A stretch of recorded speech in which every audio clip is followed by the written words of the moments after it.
উপজেলা পরিষদে প্রথম ধাপের ভোট কাল। আওয়ামী লীগের প্রতিপক্ষ আওয়ামী লীগ বিনা ভোটে নির্বাচিত 25 জন। ইসির ব্যর্থতা বলছে সুজন। 2 বছরও বেসরকারি কোম্পানি পাওনা শোধ করতে পারেনি পিডিবি। লোকসান 50,000 কোটি। নতুন কেন্দ্র স্থাপন অপচয় দাবি বিশেষজ্ঞের।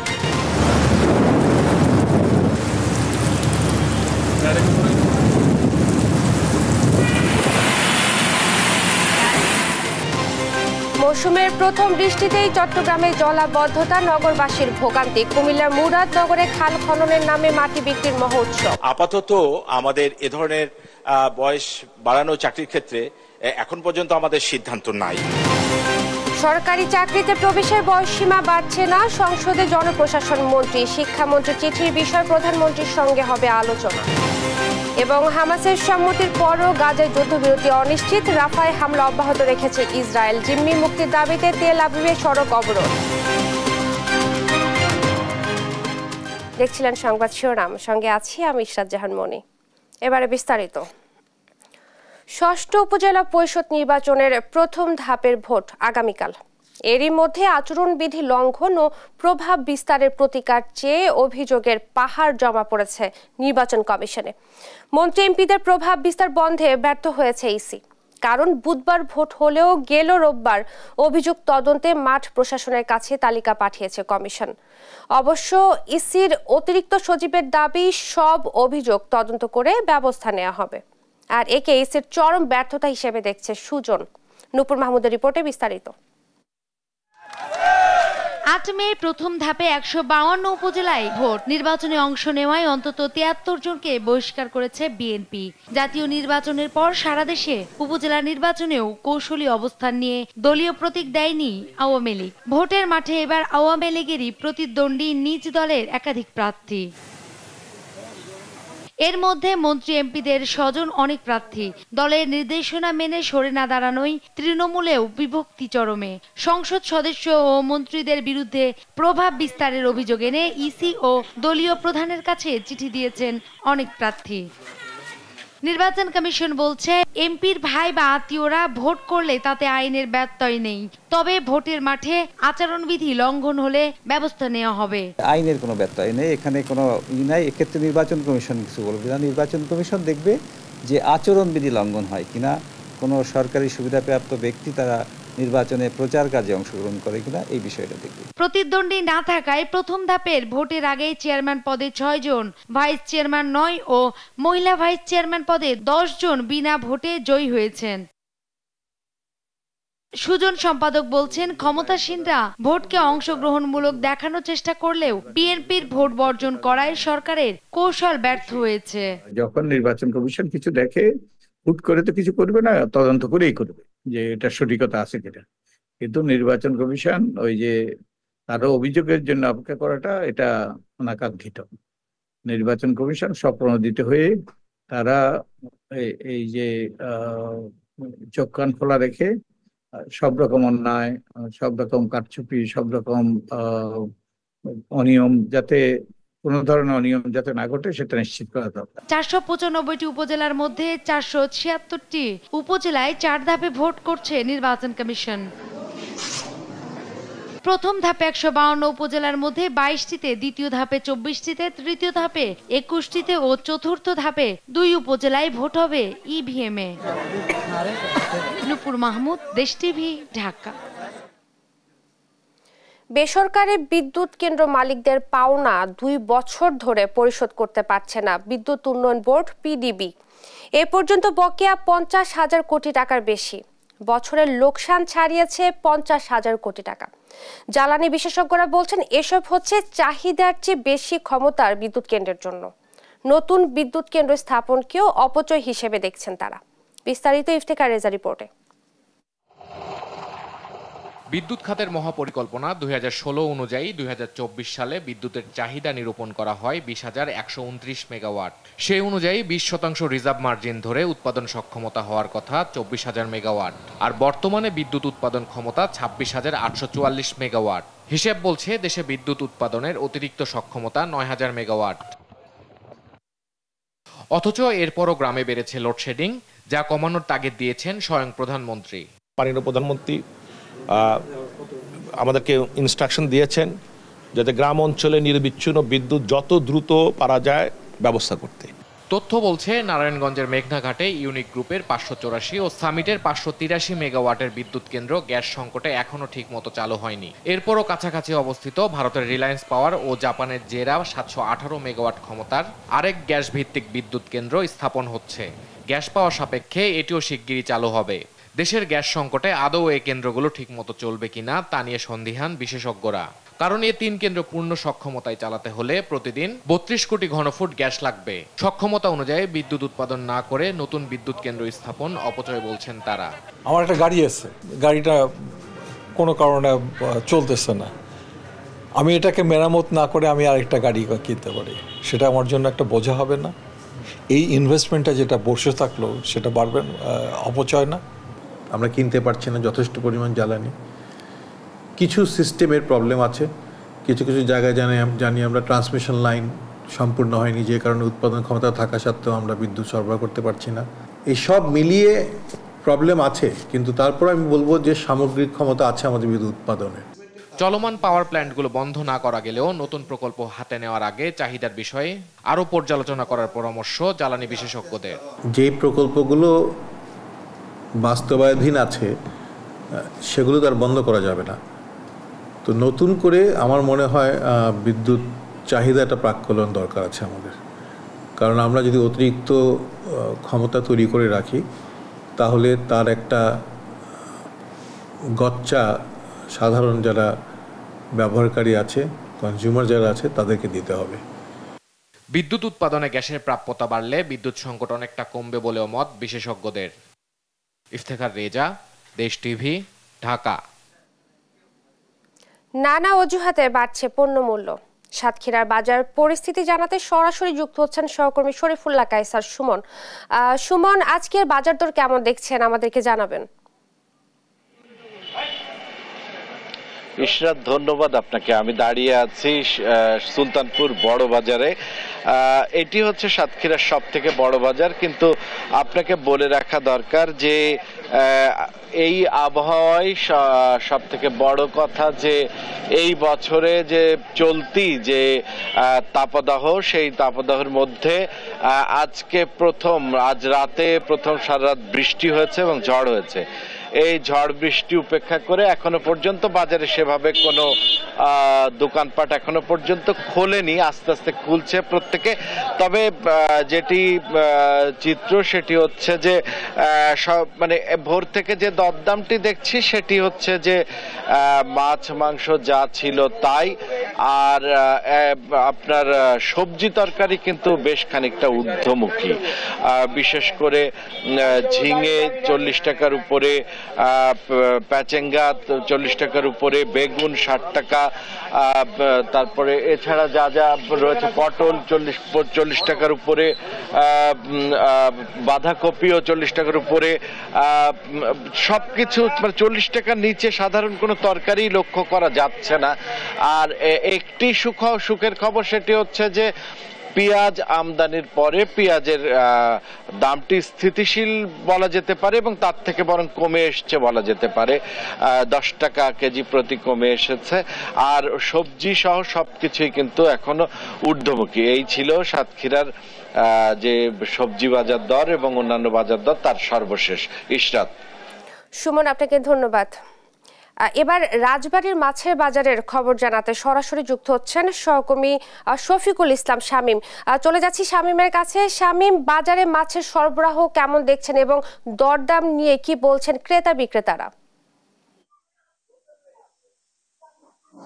ধন্যবাদ।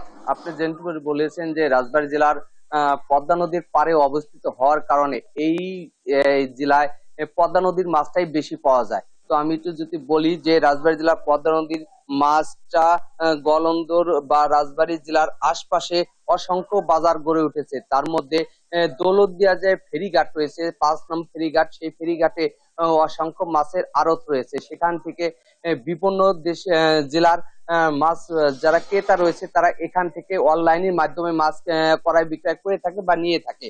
এখানে যে মাছ পাঠানোর জন্য অনেক সংখ্যক কার্টনও রয়েছে বা এখান থেকে পাঠানোর ব্যবস্থাও রয়েছে। পাশাপাশি যে আমি বাজারে গিয়ে যে মাছ ব্যবসায়ী বা ক্রেতা বিক্রেতা এবং আড়তের মালিকদের সাথে কথা বলেছি, তারা জানিয়েছেন যে পদ্মা নদীর পদ্মা বা যমুনা নদীর যে মাছটি রয়েছে সেই মাছের এখানে কিন্তু পুকুরের কোনো মাছ পাওয়া যায় না, শুধু নদীর মাছ। আর নদীর মাছ পাওয়ার কারণে নদীর নানা প্রকার মাছ কিন্তু এই বাজারে ওঠে বা এই আড়তগুলিতে এই মাছগুলি বিক্রি হয়।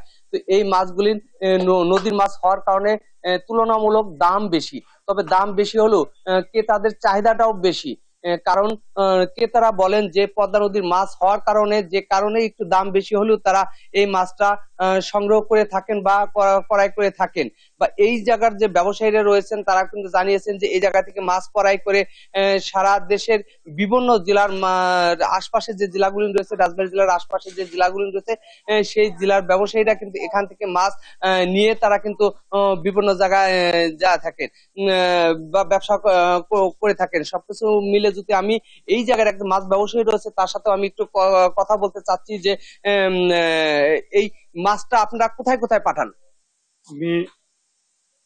কোথায় পাঠান? আমি মাছটা আমি বিক্রি করছি সে ভাই থেকে লন্ডনে, কালকে বেলা দুপুরে, লন্ডনের টাইম হলে বেলা 2টা, বাংলাদেশের টাইম হলো রাত 8টা।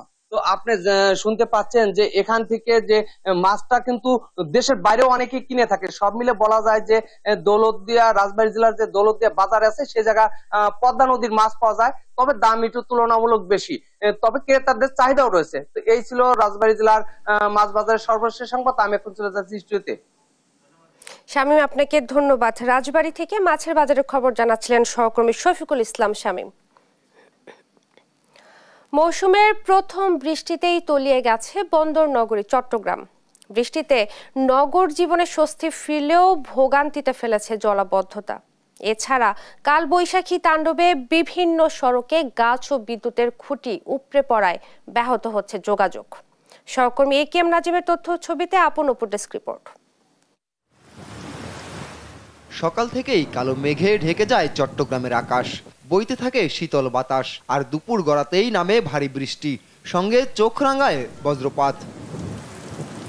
দাবদাহের পর এমন বৃষ্টি নগরবাসীর মাঝে নিয়ে আসে স্বস্তি, কিন্তু সেই স্বস্তিতে ভাটা পড়ে নগরীর জলাবদ্ধতায়। মুহূর্তেই তলিয়ে যায় নগরীর বাকলিয়া, চকবাজার, চান্দগাঁও, আগ্রাবাদ ও রিয়াজউদ্দিন বাজার এলাকার বিভিন্ন সড়ক। ভোগান্তিতে পড়েন প্রয়োজনের তাগিদে বাইরে বের হওয়া মানুষ। অল্পতে বৃষ্টি হলে চট্টগ্রাম শহরে পানি উঠে যায়। আবার আমরা পরীক্ষা দিয়ে বের হলাম, এখন বাসা যেতে পারতেছি না, খুব কষ্টে আছি। নালা কাছে যদি হয়ে যেত, নালাটা ড্রেসিং হইতো, তাহলে আমরা মোটামুটি ঠিকভাবে চলাফেরা করতে পারতাম। বৃষ্টিতে এখানে প্রচুর বৃষ্টি হওয়ার কারণে তো রোডটার জাম হয়ে গেছে। পানির অবস্থা তো ভালো না, পানি তো উঠে গেছে, রাস্তা নালা পরিষ্কার হয় নাই, সেজন্য তো উঠে গেছে। কাজ করতেছে না, যেগুলো কাজ করতেছে ওগুলো শেষ করে নাই। কালবৈশাখীর তাণ্ডবে নগরীর নাসিরাবাদ এলাকায় রাস্তায় গাছ ভেঙে পড়ে যান চলাচল বন্ধ হয়ে যায়। ভেঙে পড়েছে দুটি বৈদ্যুতিক খুঁটিও, এতে বিদ্যুৎ বিচ্ছিন্ন হয়ে পড়ে আশপাশের এলাকা।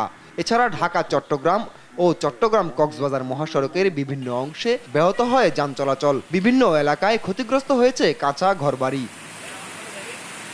নগরবাসীর অভিযোগ, সামান্য বৃষ্টিতেই তলিয়ে যায় চট্টগ্রাম নগরী। বহু বছর থেকে এমনটা হয়ে আসলেও নেই কার্যকর পদক্ষেপ। নিউজ ডেস্ক, দেশ টিভি। কুমিল্লার মুরাদনগরের চাপিতলা বিষ্ণুপুর সড়কের পাশের সরকারি খাল খননের নামে চলছে মাটি বিক্রির মহোৎসব।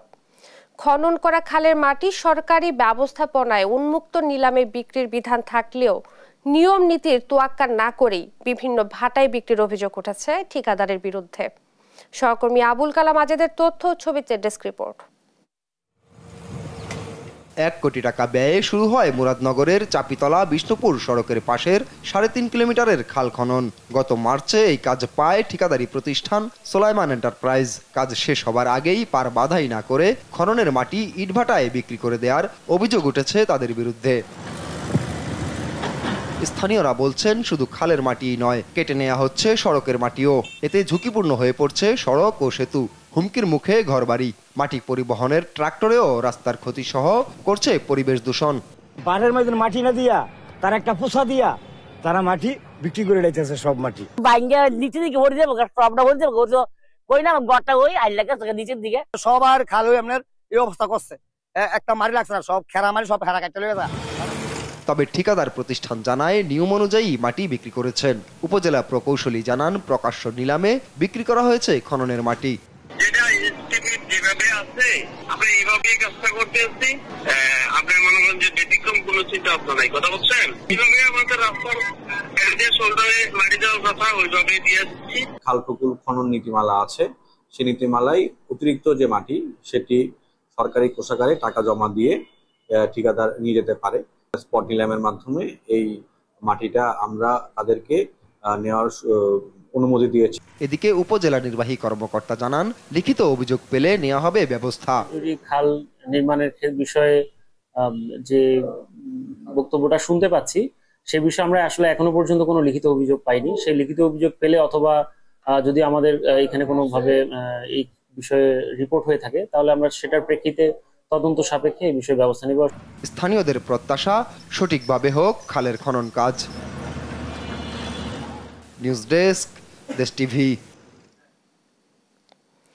24 বছরে 26 বার আগুন লেগেছে সুন্দরবনে, যা কোনোভাবেই মেনে নেওয়া যায় না বলে মন্তব্য করেছেন বিশেষজ্ঞরা। তাদের মতে বনের উপর নিয়ন্ত্রণ এবং বন সুরক্ষায় ব্যর্থ প্রশাসন। আগুনের ঘটনায় কোনো পূর্ণাঙ্গ তদন্ত প্রতিবেদন না দেয়াকে সঠিক পদক্ষেপ নেওয়ার ক্ষেত্রে বড় বাধা বলে মনে করেছেন বেলার প্রধান নির্বাহী সৈয়দা রিজওয়ানা হাসান। জবাবদিহিতা নিশ্চিতে বিশেষজ্ঞদের নিয়ে তদন্ত কমিটি গঠনের পরামর্শ তার। আজিজুর রহমানের কিরণের রিপোর্টে বিস্তারিত। খোদ সরকারের হিসেব বলছে গেল 24 বছরে 26 বার আগুন লেগেছে সুন্দরবনে, আর এতে ধ্বংস হয়েছে 75 একরের বেশি বনভূমি। সবশেষ গেল শনিবার সুন্দরবনের পূর্ব চাঁদপাই রেঞ্জের আমরবুনিয়াতে আগুন লাগলে 4 একরের বেশি জমি পুড়ে ছাই হয়, যা নিয়ন্ত্রণে বিশেষায়িত বাহিনীগুলো চেষ্টা করেও হিমশিম খেতে হচ্ছে প্রতিনিয়ত। বিশেষজ্ঞরা বলছেন মুনাফালোভী মাছ ব্যবসায়ী ও অসৎ বন কর্মকর্তাদের যোগসাজশে এবং অদক্ষ মৌয়ালদের কারণে সুন্দরবনে বারবার ঘটছে আগুনের ঘটনা। পাশাপাশি আগুন লাগলে কী ধরনের ব্যবস্থা নেওয়া দরকার তাতেও বন বিভাগের কৌশলগত জ্ঞানের ঘাটতিকেই দায়ী করছেন তারা। যেহেতু অন্যান্য জায়গার তুলনায় এই জায়গাটা রেঞ্জ নেয়, এখানে আগুন লাগে এবং দ্রুত ছড়াতে পারে। আর অন্যান্য জায়গাতে ছোট ছোট খাল থাকে, ক্রিজ থাকে, যেহেতু ঝড় বাটা হয় প্রতিনিয়ত, সেখানে আগুনটা ছড়াতে পারে, এটা একটা কারণ হতে পারে। এখনো পর্যন্ত আমাদের কাছে এমন কোনো গবেষণা বা তথ্য নাই যে এই বারবার কেন ঘটছে এবং কারা ঘটাচ্ছে। এই এলাকায় বিশেষ করে যারা কর্মী আছেন বা বনকর্মীদেরও যথেষ্ট প্রশিক্ষণের দরকার আছে। বাপার প্রধান নির্বাহী সৈয়দ রিজওয়ানা হাসান বলছেন এসব আগুনের বেশিরভাগ কারণ মানবসৃষ্ট। প্রশাসনের তথাকথিত তদন্ত প্রতিবেদনে কেবল মোয়াল এবং মাছ ব্যবসায়ীদের দায়ী করেই দায়ী এড়িয়েছে বন বিভাগ। বলেন সঠিক তদন্ত ও কার্যকর ব্যবস্থা না হয় প্রশাসনকেই এর দায় নিতে হবে। বন বিভাগ যদি বলে এটা মধু যারা সংগ্রহ করে বা পাতা যারা সংগ্রহ করে, কাঠ যারা সংগ্রহ করে, মাছ যারা সংগ্রহ করে তাদের কাজ, তো সেই মৌয়াল এবং বাওয়ালদেরকে তো লাইসেন্স বন বিভাগই দিচ্ছে। যে সময়টায় অগ্নিকাণ্ডের সম্ভাবনা বেশি থাকে, অগ্নিঝুঁকি বেশি থাকে, সে সময় বন বিভাগ এটা দেবে না। সঠিক তদন্ত না হওয়ার পেছনে সরকারি ব্যক্তিদের দিয়ে কমিটি গঠন এবং কমিটির সঠিক রিপোর্ট প্রকাশ না করাকেই বড় দুর্বলতা হিসেবে দায়ী করেন বাপার প্রধান নির্বাহী। এতগুলো যে তদন্ত হয়েছে, তদন্ত কমিটি তো নিশ্চয়ই খালি কারণ নির্ধারণ করেনি, সুপারিশগুলোও দিয়েছে। সেই সুপারিশগুলো বাস্তবায়নে এ পর্যন্ত বন বিভাগ কী করেছে সেটার উপরে একটা নিরপেক্ষ কমিটি হওয়া দরকার। সেটা যদি সরকারি পর্যায়ে হয় আর বন বিভাগের লোক দিয়ে হয় তাহলে তো আমরা জানতে পারবো না যে বন বিভাগ তার দায়িত্ব কতটা পালন করেছে। যদিও এই বিষয়ে মন্ত্রণালয়ের দায়সারা জবাব, সঠিক নিয়ম মেনেই হয় এসব ঘটনার তদন্ত। বিশেষজ্ঞ পর্যায়ের যারা আছে, যারা ফরেস্ট ডিপার্টমেন্টের বাইরের, তারা এই কমিটিতে অন্ততপক্ষে 4 জন তারা ইনভলভ হয়েছে। তাদের বিশেষজ্ঞ মতামতটি ডেফিনেটলি আমাদের কমিটিতে যারা ফরেস্ট ডিপার্টমেন্টের আছে তারা সহায়তা পাবে তাদের কাছ থেকে। ধারাবাহিকভাবে সুন্দরবনের পূর্ব অংশের এমন আগুন নিয়ে সচেতন না হলে এর বিরূপ প্রভাব পুরো ম্যানগ্রোভ অঞ্চলে পড়তে পারে বলেও শঙ্কা বিশেষজ্ঞদের। আজিজুর রহমান কিরণ, দেশ টিভি, ঢাকা। সরকারি চাকরিতে প্রবেশের বয়সসীমা আপাতত বাড়ছে না। সংসদ সদস্য রফিকুল ইসলামের সম্পূরক প্রশ্নের জবাবে একথা জানিয়েছেন জনপ্রশাসন মন্ত্রী ফরহাদ হোসেন। সরকারি দলের আরেক সদস্য ফরিদা ইয়াসমিনের প্রশ্নের উত্তরে মন্ত্রী জানান, শিক্ষামন্ত্রীর কাছ থেকে সরকারি চাকরিতে বয়স বাড়ানোর বিষয়ে একটি পত্র পেয়েছেন তিনি। বয়সসীমা বাড়বে কিনা এটি সরকারের নীতিগত সিদ্ধান্তের বিষয়, তবে প্রধানমন্ত্রীর সঙ্গে এই বিষয়ে আরও আলাপ আলোচনা হবে বলেও জানান জনপ্রশাসন মন্ত্রী।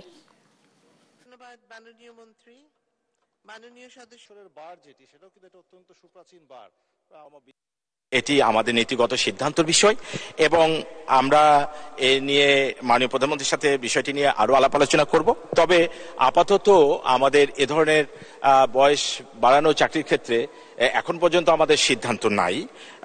আমরা এই সমস্ত বিষয় নিয়ে আমরা আরো আলোচনা পর্যালোচনা করে আমরা ভবিষ্যতে দেখব। সংবাদ সকালে আরো থাকছে। শরীয়তপুরে বোরো সংগ্রহে ব্যস্ত কৃষক, ন্যায্য মূল্য নিয়ে শঙ্কা। ঠাকুরগাঁওয়ে ব্যাপক হারে বেড়েছে গবাদি পশু রোগবালাই। ফিলিস্তিন প্রসঙ্গ। ফিলিস্তিনের গাজায় যুদ্ধবিরতিতে সম্মত হয়েছে উপত্যকাটির শাসক গোষ্ঠী হামাস। তবে দাবি পূরণ না হওয়ায় তাতে আপত্তি জানিয়েছে ইসরায়েল। এতে অনিশ্চিত হয়ে পড়েছে যুদ্ধবিরতির সম্ভাবনা। কায়রোর মিশর ও কাতারের মধ্যস্থতায় দুপক্ষ আলোচনায় বসে। এক বিবৃতিতে যুদ্ধবিরতির প্রস্তাব অনুমোদনের কথা জানান হামাস প্রধান ইসমাইল হানিয়া। এতে গাজায় আনন্দ প্রকাশ করে রাস্তায় নেমে আসে ফিলিস্তিনিরা। তবে তা উপেক্ষা করে রাফায় হামলা অব্যাহত রেখেছে ইসরায়েল। প্রধানমন্ত্রী বেনিয়ামিন নেতানিয়াহুর কার্যালয় জানিয়েছে, যুদ্ধবিরতির প্রস্তাবে ইসরায়েলের দাবি পূরণ হয়নি। দেশটির যুদ্ধকালীন মন্ত্রিসভাও রাফায় যুদ্ধ চালিয়ে যাওয়ার সিদ্ধান্ত জানিয়েছে। যুদ্ধবিরতির প্রস্তাব না মানলে পাল্টা আঘাতের জন্য প্রস্তুত বলে জানিয়েছে হামাসও। এদিকে জিম্মি মুক্তির দাবিতে তেল আবিবে বিক্ষোভ করেছে ইসরায়েলিরা। সড়ক অবরোধ করে যুদ্ধবিরতির প্রস্তাব মেনে নিতে সরকারের প্রতি আহ্বান জানায় তারা।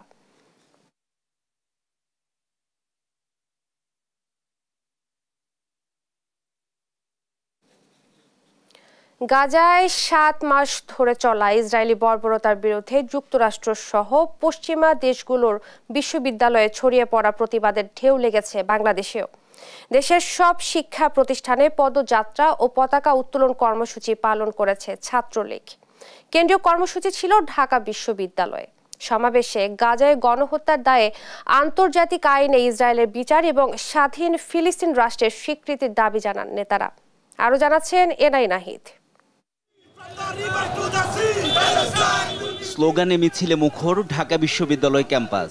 ফিলিস্তিনের উপর ইসরায়েলের চলমান হামলা ও বর্বরতার প্রতিবাদে শিক্ষা প্রতিষ্ঠানে ছাত্রলীগের পদযাত্রা ও পতাকা উত্তোলন কর্মসূচি। মধুর ক্যান্টিন থেকে শুরু করে পুরো ক্যাম্পাস প্রাঙ্গণ প্রদক্ষিণ শেষে রাজু ভাস্কর্য পর্যন্ত পদযাত্রায় অংশ নেন হাজারো ছাত্রলীগ নেতাকর্মী। সমাবেশের মাধ্যমে ফিলিস্তিনের উপর বর্বর হামলার তীব্র নিন্দা জানান ছাত্রলীগ নেতারা। এ বর্বরতার কারণে আন্তর্জাতিক আইনে ইসরায়েলের শাস্তির দাবি জানিয়ে ফিলিস্তিনে হত্যাযজ্ঞ ও আগ্রাসন বন্ধে বিশ্ব সম্প্রদায়ের প্রতি আহ্বান জানান। প্যালেস্টাইন একটি স্বাধীন রাষ্ট্র হিসাবে ঘোষণা করা হোক এবং সেই জন্য আজকে ছাত্রলীগের এই আন্দোলন। সারা বিশ্বে মুসলমানদের প্রতি যে প্রতিহিংসা এবং যে নিপীড়ন চলছে, আমরা এর বিরুদ্ধে সবাই মিলে একতাবদ্ধ হয়েছি। ইসরায়েলের যে অবৈধ যে আগ্রাসন চলছে ফিলিস্তিনের উপরে, এর বিরুদ্ধে আমরা বাংলাদেশ থেকে তীব্র নিন্দা জানাচ্ছি। নিরীহ ফিলিস্তিনিদের উপর যে আক্রমণ চলছে তার বিরুদ্ধে বিশ্বব্যাপী আন্দোলন গড়ে তোলার আহ্বান জানান কর্মসূচিতে অংশ নেয়া ফিলিস্তিনের শিক্ষার্থীরা। দুঃসময়ে বাংলাদেশের এমন সমর্থনে কৃতজ্ঞতা প্রকাশ করেন তারা।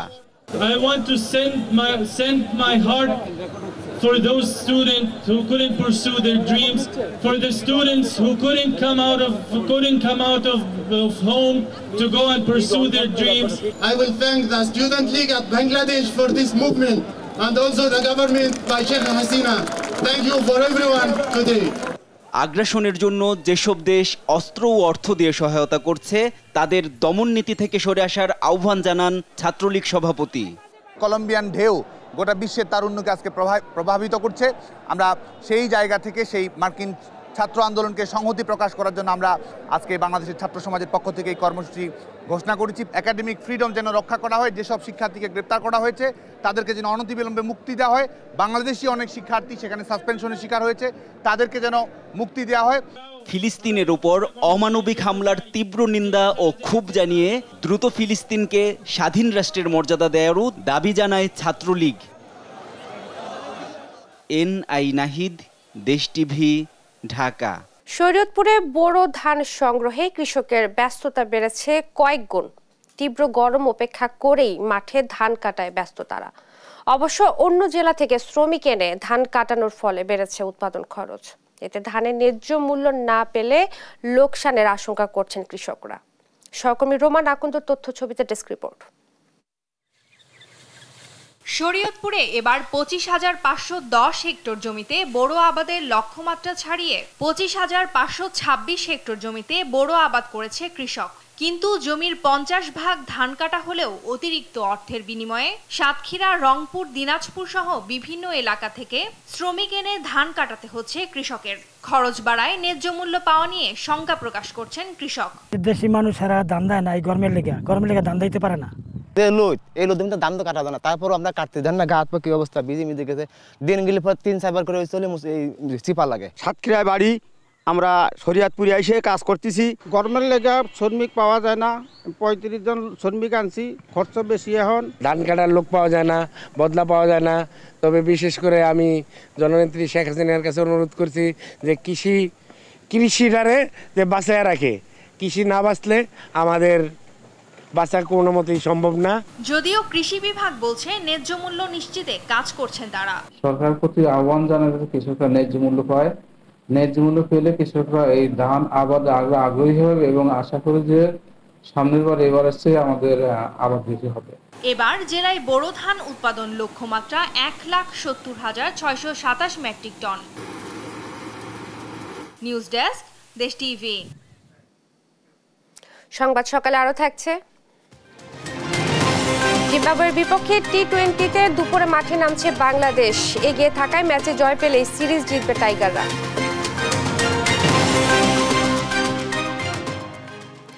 চলমান দাবদাহে ঠাকুরগাঁয়ে গবাদি পশুর রোগ বালাই বেড়েছে। এতে প্রতিদিনই অসুস্থ হয়ে জেলার বিভিন্ন জায়গায় গবাদি পশুর মৃত্যুর ঘটনা ঘটছে। এতে চরম দুশ্চিন্তায় দিন পার করছে খামারিরা। সহকর্মী শাকিল আহমেদের তথ্যচিত্রে ডেস্ক রিপোর্ট। ঠাকুরগাঁও সদর উপজেলা সুখানপুকুরি ইউনিয়নে সারডুবি গ্রামের গৃহবধূ প্রিয়বালা প্রায় 3 লাখ টাকা মূল্যে 4টি গরু লালন পালন করছিলেন তিনি। কিন্তু চলমান দাবদাহের কারণে তার 4টি গরু ভাইরাসজনিত খুরা রোগ ও জ্বরে আক্রান্ত হয়ে মারা যায়। শেষ সম্বল গরু হারিয়ে দিশেহারা তিনি। আমার 4টা গরু ছিল, 4টা মারা গেছে। ওইলা সম্বল এলা তো তাবানে খর গেছি, কিন্তু আর পানি নেই একটা খুরাই রোগ নাকি কয়ে। আমার দিদির 4টা গরু ছিল, গরু 4টা গরমের জন্য খুরাই রোগের জন্য মারা গেছে এবং কি দিদিটার এগুলোই সম্বল ছিল। শুধু প্রিয়বালাই নয়, আশেপাশের অনেকের ক্ষুদ্র পুঁজির পালিত পশু আক্রান্ত হয়েছে এই রোগে। এমন পরিস্থিতিতে প্রান্তিক খামারিরা পড়েছেন চরম দুশ্চিন্তায়। আশেপাশে অনেক গরু মারা গেছে, তো এই বিষয়ে এগুলা নিয়ে আমাদের মানে এলাকাবাসী সবাই খুব দুশ্চিন্তার মধ্যে আছে। আমার 3টা গরু, 2টা ছাগল, 2টায় মানে আর কি অসুস্থ ছাগলের, গরু 3টা গরু গরমের অবস্থায় এই রকম খুরাই রোগ। জেলা প্রাণী সম্পদ বিভাগ বলছে পশুর দেহে জিঙ্কের পরিবর্তনের কারণে এই ভাইরাসটি মারাত্মক আকার ধারণ করেছে। খামারিদের তথ্য ও পরামর্শ দিয়ে নানাভাবে সচেতন করছে তারা। এই সিজনে একটি গবাদি পশু রোগ হয় ভাইরাল জনিত, সেটি হচ্ছে এপিমেরাল ফিভার। এবার আপনি জানেন যে অনাবৃষ্টির কারণে এই প্রাদুর্ভাবটি তুলনামূলকভাবে অন্য বছরের তুলনায় বেশি। আমরা খামারিদেরকে আমাদের একটি প্রকল্প আছে, সেই প্রকল্পের মাধ্যমে তাদের সবসময় সচেতন করি যে গবাদি পশুর কোনো রোগ হলে আপনারা আমাদের সাথে যোগাযোগ করুন। রোগের প্রাদুর্ভাব বাড়ায় চিকিৎসা সেবা দিতে গিয়ে হিমশিম অবস্থা স্থানীয় এই চিকিৎসকের। এবারকার খুরার যে ভ্যারিয়েন্টটা এটা সম্পূর্ণই আলাদা। আমাদের প্রাণী সম্পদ অফিসার যারা আছে তাদের সাথে পরামর্শ করে আমরা চিকিৎসা কার্যক্রম চালিয়ে যাচ্ছি। প্রাণী সম্পদ বিভাগের তথ্য মতে সদর উপজেলায় 5-6টি গবাদি পশুর খামার রয়েছে, যেখানে গরুর সংখ্যা 49,107টি। নিউজ ডেস্ক, দেশ টিভি।